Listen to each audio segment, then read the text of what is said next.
నమస్తే, నేను Chandana. Welcome to great Andhra top stories. Pavan ను బద్నాం చేస్తున్నది ఎవరు?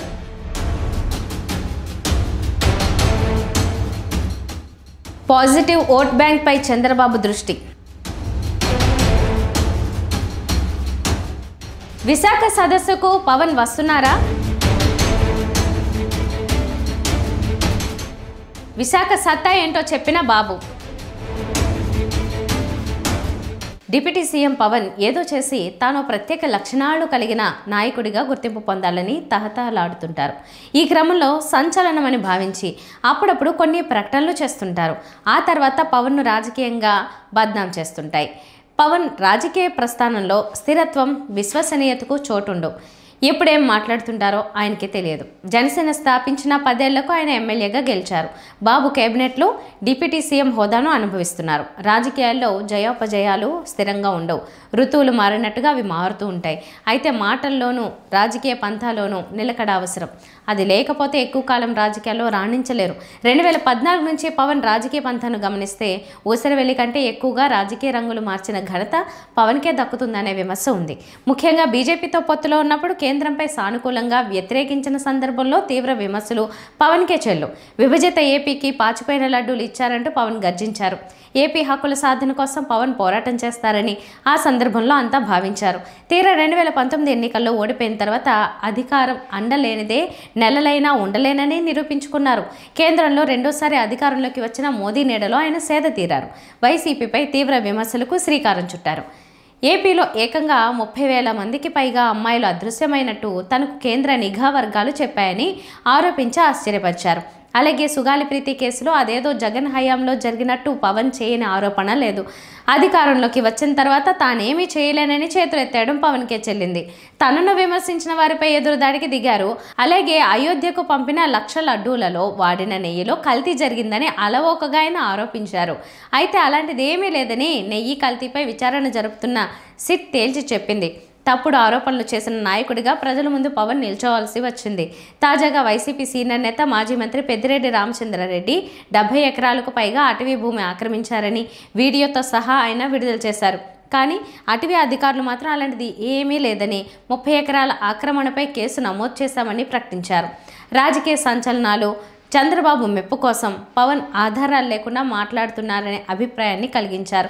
ఇవన్నీ కూడా రాజకీయంగా పవన్ను బద్నాం చేస్తున్నాయి. చివరికి సొంత వాళ్ళ దృష్టిలో కూడా ఆయన అభాసు పాలవుతున్నారు. ఎందుకు ఇలా మాట్లాడుతున్నారనే చర్చకు తెరలేచింది. తప్పుడు వివరాలు అందిస్తున్నది ఎవరు?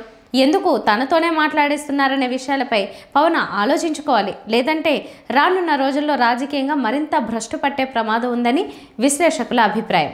సీఎం చంద్రబాబు పాలన అంటే అభివృద్ధి, మంచి అడ్మినిస్ట్రేషన్ అనే అభిప్రాయం కొన్ని వర్గాల్లో ఉంది. అందుకే టీడీపీకి విద్య, ఉద్యోగ, మేధో ఉన్నత వర్గాల్లో సానుకూలత ఏర్పడింది. దాన్ని కాపాడుకోవాలనే తాపత్రయం చంద్రబాబుది.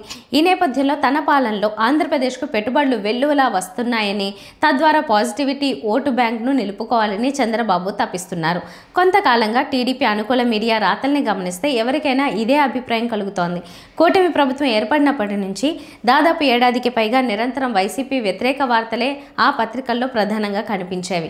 ఇటీవల కాలంలో వైసీపీపై వ్యతిరేక కథనాలతో పాటు ప్రభుత్వంపై సానుకూలతను పెంచేవి కనిపించడం విశేషం. ఇవాళ రేపు విశాఖలో పారిశ్రామికవేత్తలతో సమావేశాలు, పెట్టుబడులపై ప్రకటనలు పండగ వాతావరణాన్ని తలపించనున్నాయి. కోటి విద్యలు కూటి కోసమే అన్న చందంగా ఇలాంటివన్నీ రాజకీయ ప్రయోజనాల కోసమే అని ప్రత్యేకంగా చెప్పాల్సిన పని లేదు. ప్రభుత్వ పెద్దలు నోరు తెరిస్తే చాలు వేల లక్షల కోట్లు పెట్టుబడుల మాటలే. ఇందులో గ్రౌండ్ అయ్యేదెన్నో, మన రాష్ట్రంలోని నిరుద్యోగులకు దక్కే ఉద్యోగాలెన్నో. కాలం జవాబు చెప్పాల్సి ఉంది. మరోవైపు తాజాగా పెట్టుబడుల ప్రకటనపై భిన్నమైన వాదన. టీడీపీకి బలమైన మీడియా వ్యవస్థ ఉంది. ప్రత్యర్థులపై వ్యతిరేకత, అలాగే పాలనపై సానుకూలంగా ప్రచారం చేసుకోవడంలో టీడీపీకి మరే రాజకీయ పార్టీ సాటి రాదు. వైసీపీకి దక్కాల్సిన క్రెడిట్ను కూడా తమ ఖాతాలో వేసుకునేంత సామర్థ్యం టీడీపీకే ఉంది.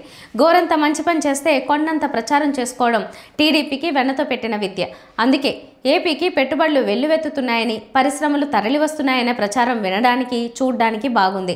చంద్రబాబు పాలనలో అద్భుతాలు జరిగిపోతున్నాయనే అభిప్రాయాన్ని తటస్థులు, విద్య, ఉద్యోగ వర్గాల్లో నింపడానికి టీడీపీ శక్తి వంచన లేకుండా కృషి చేస్తోంది. వాస్తవాలు ఏంటనేవి అవసరం లేదు, ఎలాంటి ప్రచారాన్ని చేస్తున్నామనేది రాజకీయాల్లో ముఖ్యమని చంద్రబాబుకు బాగా తెలుసు. ఏపీలో కూటమి ప్రభుత్వం అధికారంలోకి వచ్చిన తర్వాత ప్రతిష్టగా తీసుకుని విశాఖలో పెట్టుబడుల సదస్సును నిర్వహిస్తోంది. ఈ సదస్సు ద్వారా లక్షల్లో పెట్టుబడులు వస్తాయని భావిస్తోంది. ఈ సదస్సుకు విశాఖలో ఏర్పాట్లు అద్భుతంగా చేస్తున్నారు. ముఖ్యమంత్రి చంద్రబాబు నాయుడు అధ్యక్షతన జరిగే ఈ సదస్సు కోసం భారత ఉపరాష్ట్రపతి సిపి రాధాకృష్ణన్ విశాఖ వస్తున్నారు. రాష్ట్ర గవర్నర్ అబ్దుల్ నజీర్తో పాటు కేంద్ర మంత్రులు పీయూష్ గోయల్, కింజరాపు రామ్మోహన్ నాయుడు, పెమ్మసాని చంద్రశేఖర్, శ్రీనివాస వర్మ, రాష్ట్ర మంత్రులు నారా లోకేష్, నాదెండ్ల మనోహర్, టీజీ భరత్ వంటి వారు హాజరవుతున్నారు. ఏపీలోనే కాదు, దేశవ్యాప్తంగా ఎంతో ప్రచారం చేస్తున్న ఈ కీలకమైన సదస్సులో ఉప ముఖ్యమంత్రి, ఏపీ కూటమిలో అతి ముఖ్య నాయకుడు అయిన పవన్ కళ్యాణ్ హాజరు కావడం లేదా అన్న చర్చ అయితే సాగుతోంది. ఎందుచేతనంటే సదస్సు ప్రారంభోత్సవ కార్యక్రమంలో ఎంతోమంది కేంద్ర రాష్ట్ర మంత్రులు హాజరవుతున్నారు. అందులో పవన్ పేరు అయితే కనిపించడం లేదు. దాంతో ఏపీ ప్రభుత్వమే విశాఖకు తరలివచ్చి నిర్వహిస్తున్న ప్రతిష్టాత్మకమైన కార్యక్రమానికి పవన్ రాకపోతే మాత్రం అదే ఒక విశేషం అవుతుంది అని అంటున్నారు. ఏపీకి గ్రోత్ ఇంజన్ విశాఖ, ఇది అందరూ అంగీకరించే విషయం. ఏపీకి ఆర్థిక రాజధాని అన్నా, అసలైన రాజధాని అన్నా కూడా విశాఖకు చెల్లుతుంది. విశాఖ ఏపీలో ఉన్న అతిపెద్ద మెగా సిటీ అనడంలో అతిశయోక్తి లేదు. ముఖ్యమంత్రి చంద్రబాబు విశాఖనే వేదికగా చేసుకుని అనేక కార్యక్రమాలు గతంలోనూ చేపట్టారు, ఇప్పుడు చేపడుతున్నారు. పెట్టుబడుల సదస్సు వంటి అంతర్జాతీయ వేడుకకు విశాఖ ఆతిథ్యం ఇస్తోంది. విశాఖలో గత 2 రోజులుగా ఉంటున్న చంద్రబాబు తాజాగా విశాఖ ఎకనామిక్ రీజియన్ సదస్సుకు హాజరై ప్రసంగించిన సందర్భంగా విశాఖకు ఎంతగానో కొనియాడారు. విశాఖను మోస్ట్ లివబుల్ సిటీగా తీర్చిదిద్దుతున్నామని అన్నారు. సాగర తీరాన ఉన్న విశాఖ నగరం దేశంలోనే అత్యంత సుందరమైన ప్రాంతం అని బాబు ప్రశంసించారు. గూగుల్ డేటా సెంటర్ $15 బిలియన్ పెట్టుబడులతో విశాఖలో వస్తోందని బాబు చెప్పారు. అనకాపల్లిలో దాదాపు 1 లక్ష కోట్లతో స్టీల్ ప్లాంట్ నిర్మించబడుతోంది అని గుర్తు చేశారు. 9 జిల్లాలతో ఏర్పాటు చేస్తున్న విశాఖ ఎకనామిక్ రీజియన్ భవిష్యత్ ఆర్థిక శక్తిగా ఏపీని నిర్దేశించే ఓ మోడల్గా తయారవుతుందని చెప్పారు. విశాఖను గ్లోబల్ ఇన్వెస్ట్మెంట్ డెస్టినేషన్గా, సుస్థిర అభివృద్ధి కేంద్రంగా తీర్చిదిద్దుతున్నామని బాబు తెలిపారు. Visakhapatnam industrial region master plan 2040కు రూపకల్పన చేశామని ఆయన వెల్లడించారు. తూర్పు తీరంలో వీఈఆర్ దేశ ఆర్థిక ప్రగతికి గేట్వేగా పనిచేస్తుందని అన్నారు. అన్ని వనరులు 9 జిల్లాలతో కూడిన విశాఖ ఎకనామిక్ రీజియన్కు ఉన్నాయని ఆయన చెప్పారు. విశాఖ ఎకనామిక్ రీజియన్ అథారిటీకి చైర్మన్ హోదాలో నేనే స్వయంగా అభివృద్ధిని పర్యవేక్షిస్తానని బాబు మాటిచ్చారు. ఇవి వాళ్ళ టాప్ స్టోరీస్. మరిన్ని అప్డేట్స్తో కలుద్దాం. నమస్తే.